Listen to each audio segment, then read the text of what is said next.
Nice, Mrs. Gracia. We followed Mr. Toothman down a new hallways. There weren't a lot of people around, and the few people who were there didn't seem to notice me at all, though that may have been because they didn't see me. I sort of hid behind Mom as I walked. I know that sounds kind of babyish of me, but I wasn't feeling very brave right then. We ended up in a small room with the walls office of the middle school director on the door. Inside there was a desk with a nice seeming lady sitting behind it. "This is Mrs. Gracia," said Mr. Toothman, and the lady smiled at Mom and took off her glasses and got up out of her chair. My mother shook her hand and said, "Isabel Pullman. Nice to meet you." "And this is August," Mr. Toothman said. Mom kind of stepped to the side a bit, so I would move forward. Then that thing happened that I've seen happen a million times before. When I looked up at her, Mrs. Gracia's eyes dropped for a second.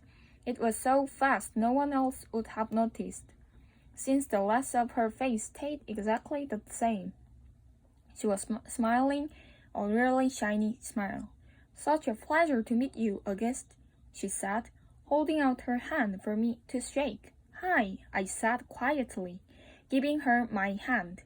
But I didn't want to look at her face, so I kept staring at her glasses, which hung from a chain around her neck. "Wow, what a firm grip," said Mrs. Gracia. Her hand was really warm.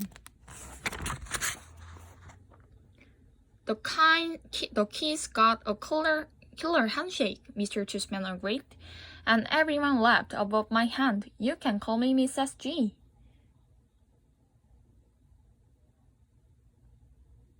Mrs. Gracia said I think she was talking to me, but I was looking at all of the stuff on her desk now. "That's what everyone calls me, Mrs. G. I forgot my combination. Mrs. G, I need a late pass. Mrs. G, I want to change my elective. Mrs. G's actually the one who runs the place," and Mr. Toothman, which again made all the grown-ups laugh. "I'm here every morning by 7:30. Mrs. Gracia continued, still looking at me while I stared at her brown sandals with small purple flowers on the buckles. "So if you ever need anything, August, I'm the one to ask, and you can ask me anything." "Okay," I murmured. "Oh, look at the cute baby," Mom said, pointing to one of the photographs on Mrs. Gracia's Bertolini board. Is he yours?" "No, my goodness," said Mrs. Gracia, smiling a big smile now that was totally different from her shiny smile. "You've just made my day. He's my grandson." "What a cutie," said Mom, shaking her hand. "How old?" "In that picture he was 5 months, I think, but he's big now, almost 8 years old." "Wow," said Mom, nodding and smiling. "Well, he's also absolutely beautiful." "Thank you," said Mrs. Gracia, nodding like she was about to say something else about her grandson, but then all of a sudden her smile got a little smaller. "We're all going to take very good care of August," she said to Mom, and I saw her give Mom's hand a little squeeze. I looked at Mom's face, and that's when I realized she was just as nervous as I was. I guess I liked Mrs. Gracia when she wasn't wearing her shiny smile.